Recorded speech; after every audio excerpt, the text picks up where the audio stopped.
Good evening, everyone. Treasure Troller here from the partially mask-wearing militant state of Michigan, where we had more FBI agents and paid informants than we did actual conspirators in the plot to kidnap our governor and dictator, Gretchen Whitmer, two of which right now are being retried. We also have a Secretary of State who believes Donald Trump wanted her arrested and brought up on treason charges. This she heard from a friend, who heard from a friend, who heard from another, who heard from an unnamed reliable source. So today, I don't really want to talk too much about the Trump and the FBI raid.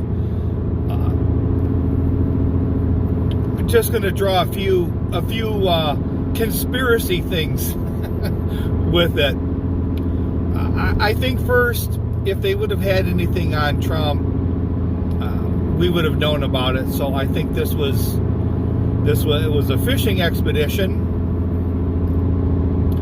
and the timing of it and some of the things that sort of were, I guess you could say, pre-raid, I find a little bit sus, coincidental. The first thing was the Dimension chief having another bout with COVID just before it came down, and then he takes another trip to I guess Delaware, and then has trouble getting his jacket back on when he gets home. Sort of, and then it all goes down. Just, he seems to be out of the picture, not really able to answer questions. Seems to be at a good safe distance. He likes to watch things happen from a good safe distance. And we had something that happened in the militant state of Michigan that's also a little bit sus, that allows our dictator-in-chief to watch things happen from a good, safe distance. And that was the Attorney General Dana Nessel, a.k.a. Sleestack, just decided to turn over, I guess, a potential case to an independent prosecutor, because she didn't want to let anything look sus. All right, like a conflict of interest. It's the Matt Paterno, I guess they're calling it the Matt Paterno 9, which is Matt Paterno is running for Attorney General on the Republican side. He's running against Sleestack. And he's a very big Trump supporter. And he was also, this started up in, I think it's Antrim County. It's up in the Traverse City area. It was a area that had voted Republican since they were using muskets to hunt and axes to cut down trees. This time it went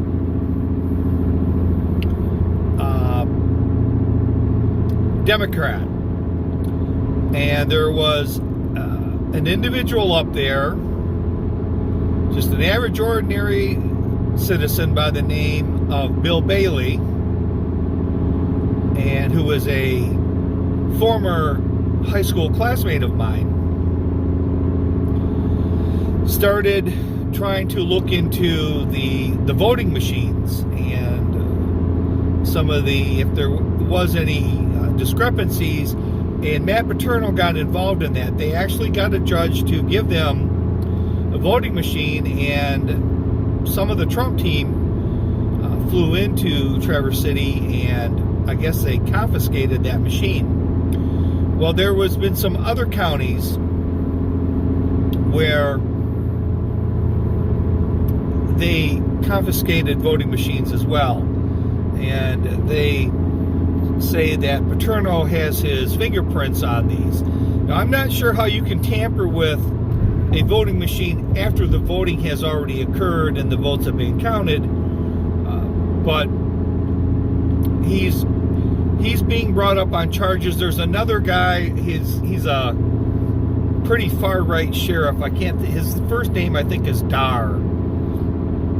He's another probably far-right Trump supporter. But anyways, there's Matt Paterno and about 9 other dudes that have been, our charges are in the investigation is being turned over to an independent prosecutor, because Sleestak doesn't want to make it look like she had anything to do with it.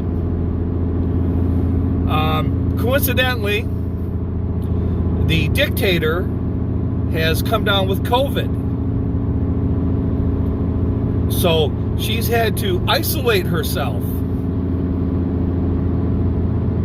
So she's just not available to really answer any questions right at this time. So right when all the shit goes down, COVID.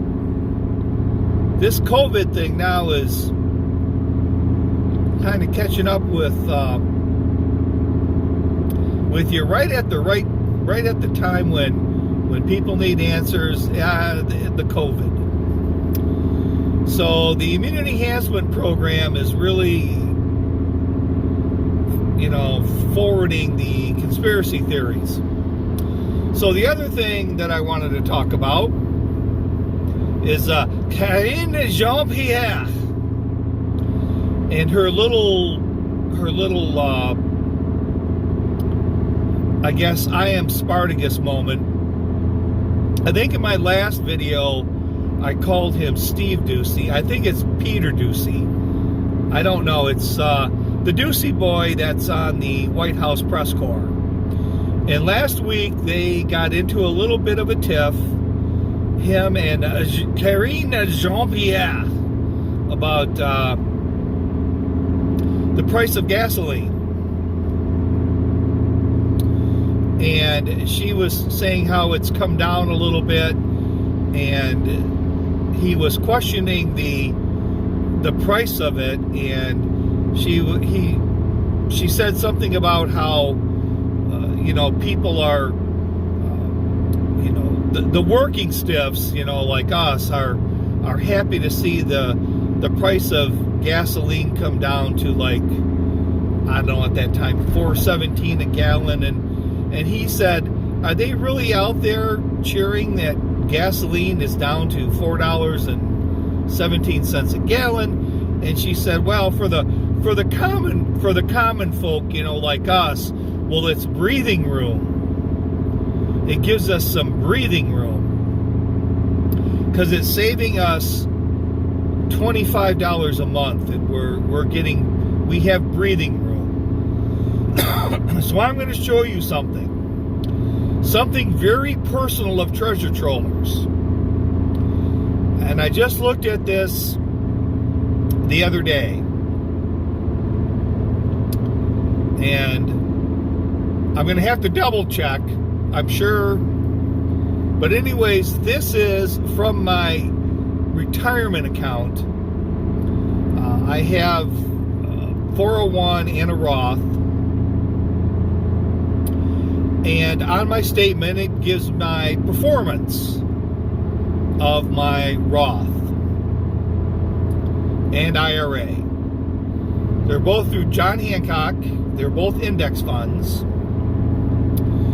And so this is my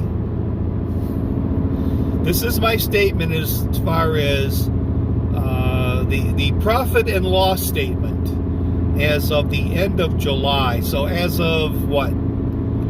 Today's the 9th, maybe the 8th. It's Tuesday. So it's the 9th or the 8th or whatever. It's about a week after this would have been posted. But anyways, here is my profit loss performance statement for my IRA and Roth. That's right. Over the last year, I have lost 18%. 18% of my retirement fund has vanished. But, hey, I'm saving $25 a month on gasoline. Why the hell aren't they asking Karine Jean-Pierre about retirement accounts? Breathing room. People are being suffocated into continually working. Now, I really honestly never plan on retiring. I just don't. Until I guess I'm physically unable to work. I don't know. I kind of think retirement is a death sentence. So I've never really planned on retiring. But anyways, 18% has just gone. But I got 25%. I'm not sure what all these new IRS agents are going to be looking for. There ain't going to be any effing money left. We're all going to be fucking broke. So I guess the IRS agents will be auditing the IRS agents because they're the only ones that are going to have anything left. So there you have it. My actual retirement account. But I got breathing room, people, for gasoline. Yep. Breathing room. So if you have to use more, I guess, more gas than the average person, you're saving even more money. It's fucking unreal, these people. So with that, this is Treasure Troller saying aloha and good day.